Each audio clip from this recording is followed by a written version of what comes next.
Bonsoir, bonjour, ou bien juste un salut à tous les professeurs de l'Université Espoir. C'est ici la troisième vidéo, ou bien troisième dictatoriel sur comment utiliser le site des cours à distance de l'Université Espoir en tant que professeur. Nous avons déjà montré comment accéder au site. Et deuxièmement, nous avons montré comment mettre un peu de contenu.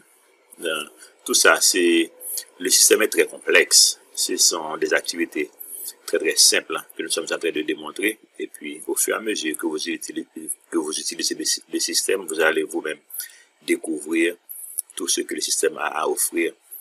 Nous avons déjà, à partir de la deuxième vidéo, montré comment changer les labels ici ou bien ici, comment ajouter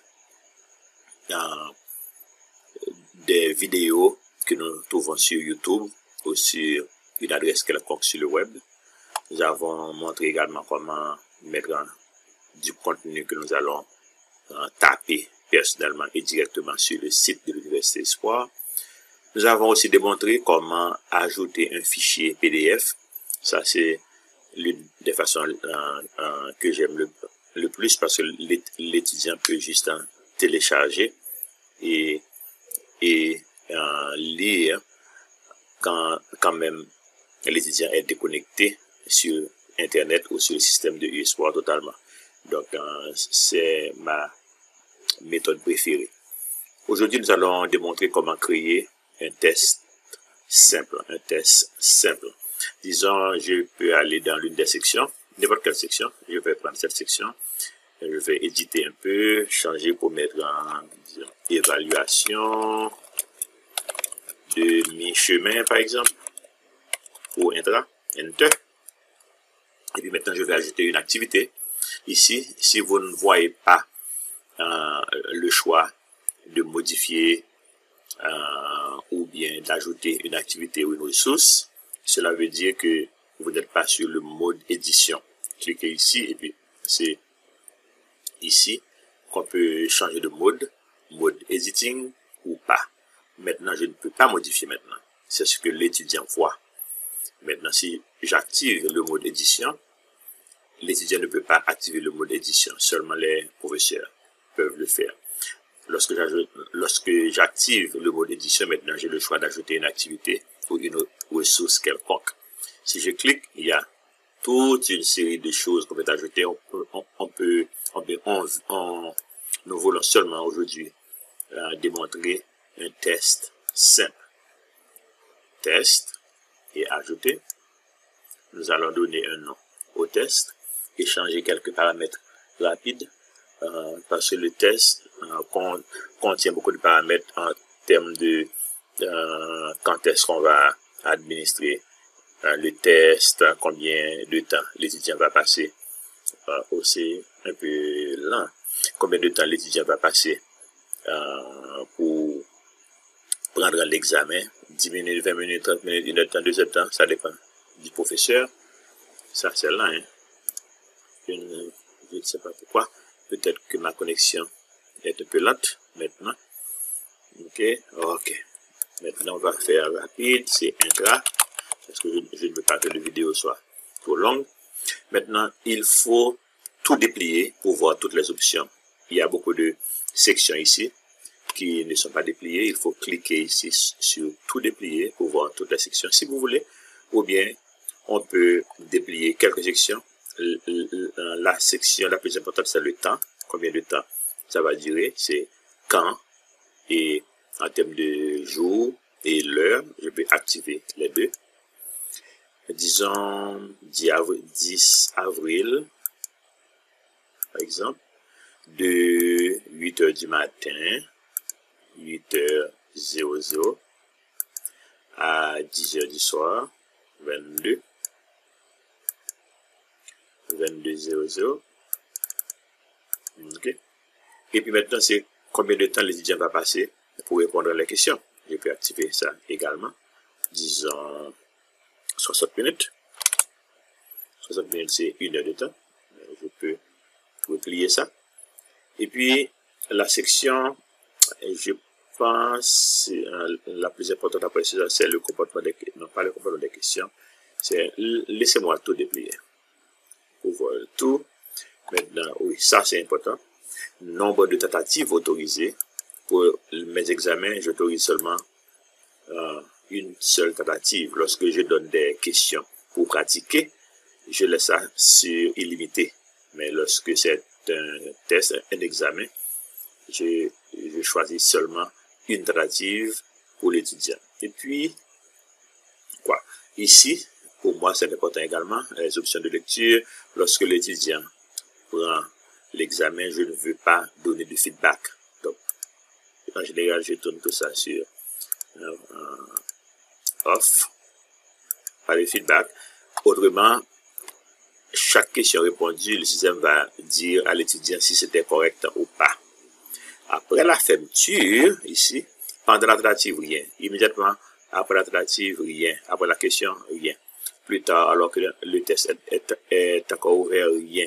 Après la fermeture du test, lorsque l'étudiant a complètement fini de répondre à toutes les questions, on peut donner, je ne vais pas dire si telle ou telle question était correcte ou pas. Donc, mais après la fermeture du test, je peux dire combien de points l'étudiant a obtenu. Et ça, c'est tout, je crois.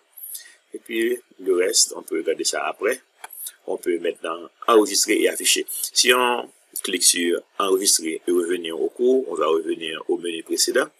Mais maintenant, je vais continuer avec enregistrer et afficher pour choisir les questions maintenant que l'étudiant va, les questions du test. Maintenant, nous avons plusieurs options. Nous devons modifier le test pour commencer. Ça va nous permettre d'ajouter les questions. Ça nous permet également de mettre sur 100 au lieu de 10. Ça dépend de vous. Et enregistrer. Et puis, ajouter, c'est très important. Ajouter ici. Mais avant d'ajouter, je n'ai pas de questions du tout. Toutes mes questions sont dans un fichier texte. Je recommande que vous utilisez Notepad ou Notepad++ ou WordPad si vous utilisez Windows. Si vous utilisez le Mac, Notepad++, il y a d'autres logiciels sur le MacBook qui permet de produire des textes. Si vous utilisez Microsoft Word, lorsque vous allez, laissez-moi prendre un exemple, ça c'est mon message.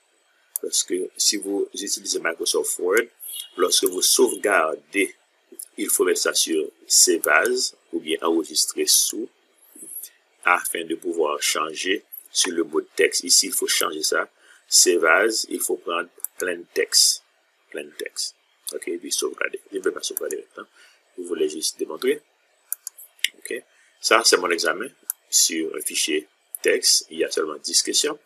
Le format des questions, il y a beaucoup différents de formats, beaucoup de différents types, beaucoup de types différents d'examens. Ça, c'est le type le plus simple que je vais démontrer ici, qui est un choix multiple, où nous avons les questions 1, 2 jusqu'à 10. Nous avons la question proprement dite et les choix multiples que l'étudiant va choisir l'un de ses choix. Mais pour dire à l'ordinateur lequel de ces choix est correct, il faut mettre un answer en anglais, et puis 2 points, et puis le choix A, B ou C ou D, ou E ou F, dépendant de, par exemple, là maintenant j'ai seulement, question 3, j'ai seulement 2 réponses, vrai ou faux, je choisis l'une des réponses. Ok? Donc ça c'est un examen que j'ai déjà donné aux étudiants de l'apologétique, une partie de l'un des examens que j'ai administrés sur le système. Ok, donc toutes les questions doivent avoir le même format, le numéro, le libellé de la question, les différentes réponses et la vraie réponse, et puis il doit y avoir une ligne blanche après la réponse, même pour la dernière question. Ok, donc je peux fermer maintenant. Maintenant, mes questions ne sont pas sur le système. Donc, je vais, avant de pouvoir ajouter mes questions doivent être, ou bien je peux créer mes questions ici, une par une, mais ça va prendre du temps. Donc, mais c'est possible. Mais je vais prendre mes questions à partir du fichier. Donc, je dois ajouter toutes les questions du fichier à la banque de questions. Pour ce faire, il y a une option ici qui dit banque de questions. Donc, import, je vais importer du fichier au système. Donc, maintenant, il faut choisir, il faut faire attention si vous utilisez le fichier texte, le format EKEN est obligatoire. Format EKEN, le troisième choix ici, format EKEN. Et puis, pour sélectionner le fichier, je peux choisir un fichier et aller sur mon système, browse et choisir où le fichier est. Ou, ça c'est une possibilité, ou si j'ai le fichier, le folder, je sais exactement si le folder est ouvert sur mon écran, je peux juste draguer ça et déposer là. Ça c'est la même chose. Et puis importer, importation. Donc format EKEN, fichier texte, choisir ou draguer et puis importer. Donc ça va nous montrer les questions, toutes les questions, les 10 questions que je viens d'importer. Je peux continuer. Après ça, toutes mes questions sont maintenant dans la banque des questions. On peut ajouter des questions au fur et à mesure, Et maintenant, je vais retourner à mon test intra afin de pouvoir ajouter les questions maintenant. Encore modifier le test. Et puis, je peux ajouter, mais à partir de la banque de questions maintenant. OK. Donc, il y a les 10 questions sont là. Si j'avais plus de questions, il y aura beaucoup de questions. S'il y avait, par exemple, 40 questions, et puis je vais administrer seulement 20 questions, je peux le faire, mais je peux tout choisir et laisser le système choisir pour moi les 20 questions de façon aléatoire. Donc, ajouter au test dans les questions sélectionnées. Okay. Toutes les questions sont là. Maintenant, ça c'est un peu difficile parce que les questions sont sur un point. Au lieu de changer ça sur 100, je vais laisser sur 10. Et je sais que chaque question est sur 10 points. Donc, si l'étudiant fait 9 sur 10, je sais que c'est 90 sur 100. Et puis, c'est ça. C'est ça. C'est fini. Et maintenant, lorsque l'étudiant est prêt pour prendre l'examen, l'étudiant va voir ces questions, 5 par page, et les répondre de façon appropriée. OK? Merci. À la prochaine vidéo.